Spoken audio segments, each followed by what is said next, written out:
Gusto mo bang dumami ang followers mo? Magkaroon ng millions of views? 100 followers ka pa lang ngayon.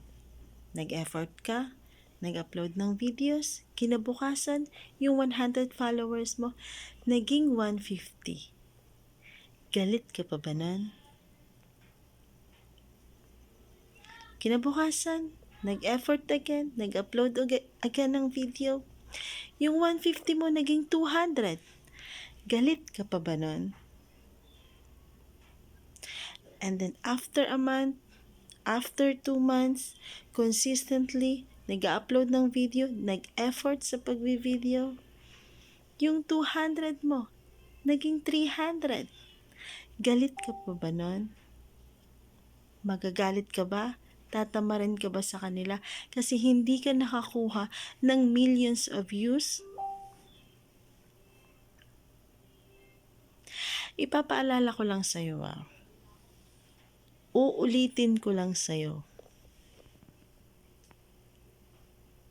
2 months ago, 100 lang ang naniniwala sa'yo. And then, after 2 months, 300 na ang nakaka-appreciate sa'yo. Parang ganito lang yan Masyado tayong nagmamadali. Parang katulad sa buhay natin, hindi natin napapansin at hindi natin tinitingnan yung mga bagay na maliliit na dumarating sa atin.